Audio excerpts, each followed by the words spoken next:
فرمایا کہ دعواہم فیہا سبحانک اللہم. اب جنت میں جنتیوں کی کیا عادت ہوگی؟ ان عادتوں کو بیان کیا جا رہا ہے.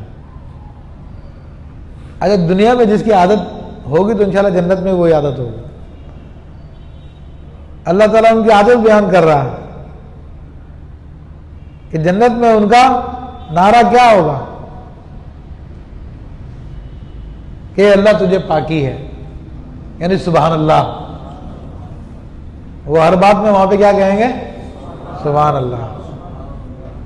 تو الحمدللہ ہم مسلمانوں میں بھی چند لوگ ہی ہوتے ہیں جو سبحان اللہ کہتے ہوتے ہیں، ورنہ دوسرے تو کلیپنگ کر رہے ہوتے ہیں، واہ واہ کر رہے ہوتے ہیں، نعرے مار رہے ہوتے ہیں، جے لگا رہے ہوتے ہیں، کبھی کسی کی کبھی کسی کی.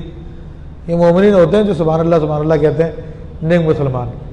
تو یہ عادتیں بتا رہی ہیں کہ انشاءاللہ جنت والوں کی عادت ہے. وَتَحِيَّتُهُمْ فِيهَا سلام، اور ان کے ملتے وقت خوشی کا پہلا بول سلام ہے. یعنی ان کی آپس کی گریٹنگ جو ہے وہ سلام ہوگی.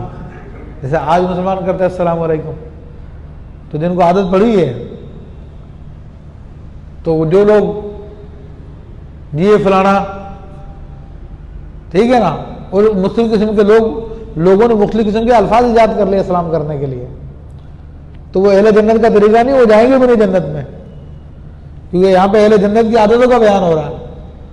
تو اس لیے اپنے آپ کو اہل جنت میں شامل کرنا ہے تو اسی طریقے کو اپناؤ جو قرآن نے بیان کیا ہے.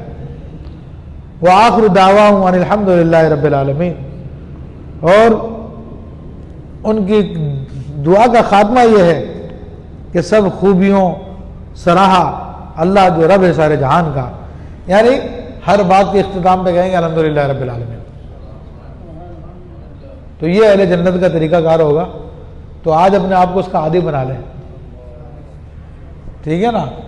سبحان اللہ، ٹھیک ہے، سلام کرنے کی عادت بنا لیں اور الحمدللہ کہنے کی عادت بنا لیں. تو یہ اہل جنت کا طریقہ اللہ نے بیان کر دیا. تو یہاں پر یہ ایک رکوع پورا ہو جاتا ہے اور 10 آیتیں پوری ہو جاتی ہیں.